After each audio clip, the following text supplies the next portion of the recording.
Buonasera a tutti, da Italia mia. Io sono Ciro Petrone e stasera ho il piacere di presentare questa serata targata Sangre Napolitane TV.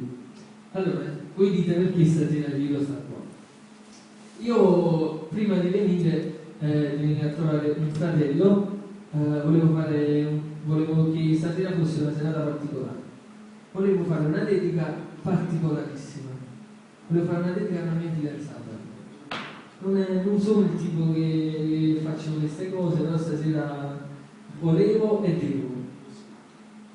Io sono un amante della musica napoletana. Girando ho sentito tantissime canzoni romantiche, ma sinceramente ne ho trovata una che è romanticissima, è un amore, è una delizia. È una canzone che la dedico alla mia fidanzata. La canzone si intitola Pure Siur, scritta da Casapure e Ferrino, la canta il grande fratello Ferrino.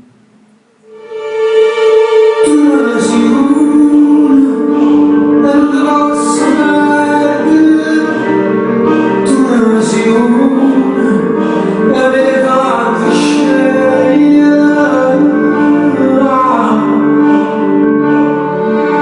Io devo mare su 10 e 9 su 7.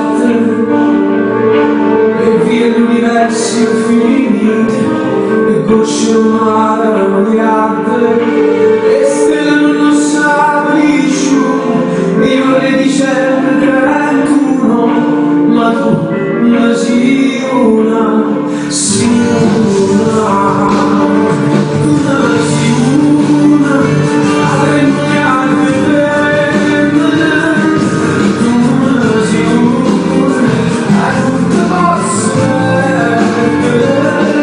perché si una solo con la luna e guarda che non ti sciuga una sicura e anche fatti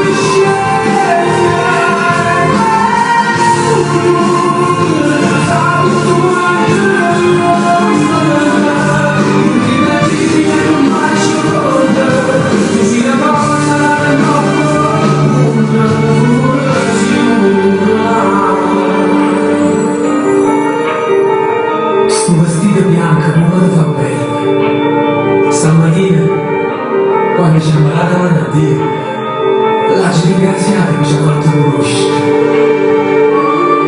E mentre la Maria ci accompagnava, ci pensate che avevo stamattina una vicina. E ma quanti conflietti, quanti fiori, quanti amore, quanto sicuro,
e spero che abbia funzionato questo siparietto così bello e e romantico che tu ci hai regalato. Io prima di iniziare con il mio programma volevo vivamente ringraziarti che tu sia venuto qua da me questa sera. Io vado in onda con questo programma ormai da un po' di settimane, però prima che finissero le puntate di questo programma intendevo avere un'eccellenza napoletana in questo studio, in questo programma, al di fuori della musica, al di fuori della parte cantanti, diciamo. E tu mi hai dato questo piacere, quindi tu sei un'eccellenza di questa città, di questa regione che è la Campania, che in Italia, che probabilmente, anzi sicuramente perché siete stati in America con un film di grande successo, sarai sicuramente il futuro di tutti noi giovani e ci saprai rappresentare benissimo al cinema. Quindi sicuramente io ti devo dire due grazie. Primo perché sei formidabile, sei una persona straordinaria, hai un carattere bellissimo, sei un ragazzo molto serio, e la seconda ti devo ringraziare perché sicuro che hai riportato la tua immagine al mio programma, che sicuramente da adesso in poi sarà più quotato. Ascoltate, metti a